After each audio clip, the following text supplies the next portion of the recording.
Waalaikumsalam warahmatullahi wabarakatuh. Kami dari kelompok 7, berdirinya kami di sini ingin mempresentasikan hasil diskusi kami mengenai distribusi normal standar. Perkenalkan, saya Kamelia sebagai moderator dan teman-teman saya. Saya Syafida Tari sebagai pemateri. Saya Nana Fitri sebagai pemateri. Saya Reza Esa sebagai pemateri. Saya Nadia Putri Juliana sebagai pemateri. Baiklah, materi pertama yang akan disampaikan oleh Cici. Baik, yang pertama yaitu variabel acak kontinu. Variabel acak kontinu adalah variabel acak yang mengambil semua nilai dalam suatu interval tertentu yang biasanya dinyatakan dalam bentuk x1 kurang dari x kurang dari x2 dengan x elemen dari r. Fungsi distribusi peluang variabel acak kontinu disebut juga dengan fungsi kepadatan peluang fx. Sifat-sifat kurva distribusi peluang variabel acak kontinu. Yang pertama, nilai setiap peluang minimal 0 dan maksimal 1. 0 kurang dari sama dengan fx, kurang dari sama dengan 1. Yang kedua, luas daerah di bawah kurva fx sama dengan 1. Yang kedua, f x dx sama dengan 1. Peluang yang ketiga, peluang variabel acak x pada interval x1 kurang dari x2 sama dengan luas daerah di bawah kurva fx yang dibatasi oleh garis x kurang x1 dan x kurang x2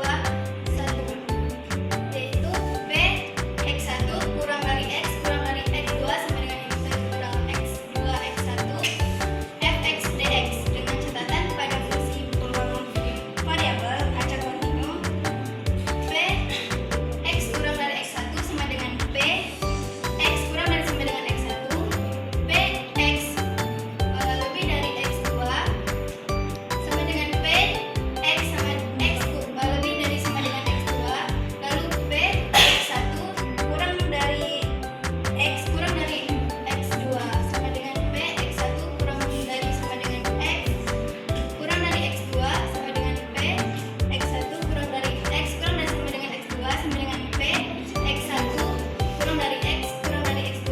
Baik, selanjutnya akan dijelaskan oleh Diana. Baik, di sini saya akan menjelaskan tentang distribusi normal. Apa itu distribusi normal? Distribusi probabilitas normal adalah salah satu jenis distribusi probabilitas yang terbentuk simetris dan berbentuk lonceng. Gitu aja. Sering disebut juga sebagai kurva normal atau distribusi Gauss. Distribusi ini memiliki dua parameter utama, rata-rata, mean, dan standar deviasi. Ciri khas distribusi normal adalah kebanyakan data berada di sekitar rata-rata, dan semakin jauh dari rata-rata, frekuensi data semakin menurun. Banyak fenomena alami dan sosial yang mengikuti distribusi normal seperti tinggi badan, suhu, dan nilai ujian dalam populasi yang besar. Distribusi normal digunakan secara luas dalam statistika untuk melakukan inferensi statistik, seperti uji hipotesis dan analisis varians. Distribusi probabilitas standar. Distribusi normal baku atau standar adalah distribusi normal yang telah dinormalisasi sehingga memiliki rata-rata 0 dan standar deviasi 1. Dengan kata lain, distribusi normal baku mengubah data ke dalam bentuk standar yang memudahkan analisis dan perbandingan. Data yang tidak mengikuti distribusi normal baku dapat dikonversi menggunakan skor, yaitu nilai yang menunjukkan seberapa jauh suatu data dari rata-rata dalam suatu standar deviasi.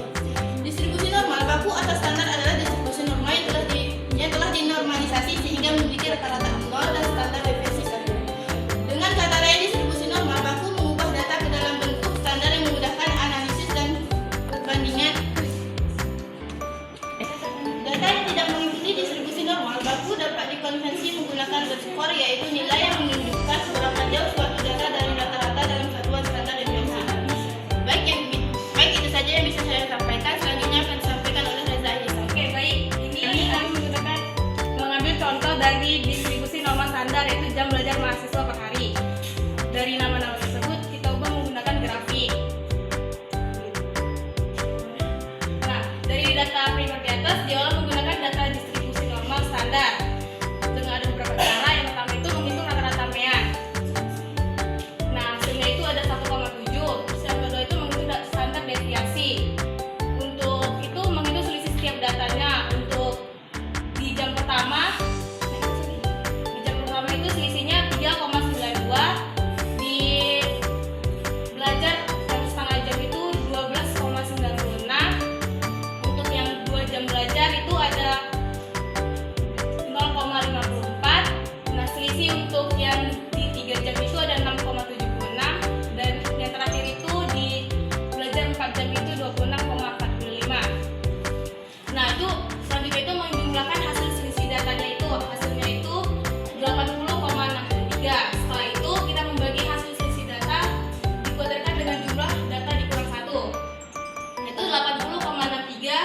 dibagi 32 di 1 hasilnya 2,6, lalu dikuadratkan hasilnya 1,6. Selanjutnya itu akan dipresentasikan oleh Mbak Dia. Baik, kita selanjutnya itu akan menghitung nilai z-score. Bisa dilihat rumusnya itu adalah z sama dengan data kurang mean per standar deviasi. Nah, dari setiap data itu kita akan dari rumus itu kita masukkan angka-angkanya. Data itu dari jam belajar dan mean itu adalah 0,1 per 1,7 per standar deviasi kita dapat dari 1,6 dan hasilnya min 0,74 dan seterusnya sampai kita dapat juga menghasilkan dari data jam 1, jam 2, seterusnya jam 3, 4. Setelah kita dapat, kita masukkan ke tabel yang seperti berikut. Seterusnya kita akan membuat grafiknya dan itulah hasilnya. Sekian dari saya, saya kembalikan ke moderator. Sekian materi yang dapat kami sampaikan. Bagi teman-teman yang ingin bertanya, kami persilakan. Bertanya, saya Pinarin Putri dari kelompok 5. Apa sih fungsi densitas probabilitas dari distribusi normal standar? Saya dari Airin yang menjadi jawabannya adalah fungsi densitas probabilitas dari distribusi normal standar adalah variabel z sama dengan 1 per akar 2 epsilon pangkat z kuadrat per 2 itu hasilnya. Apakah Airin puas dari jawaban Adwa? Dari materi yang telah kami sampaikan tadi, kita dapat menarik beberapa kesimpulan. Yang pertama, jam belajar mahasiswa bervariasi dari 30 menit hingga 4 jam. Yang kedua, mayoritas mahasiswa belajar 30 menit hingga 2 jam. Mahasiswa yang belajar 4 jam memiliki z-score tertinggi, menunjukkan waktu belajar jauh di atas rata-rata. Yang keempat, diagram batang menunjukkan sebagian besar mahasiswa memiliki jam belajar lebih pendek. Z-score meningkat seiring peningkatan jam belajar. Kesimpulan umumnya, sebagian besar mahasiswa memiliki waktu belajar yang relatif singkat, sementara hanya sedikit yang belajar jauh di atas rata-rata.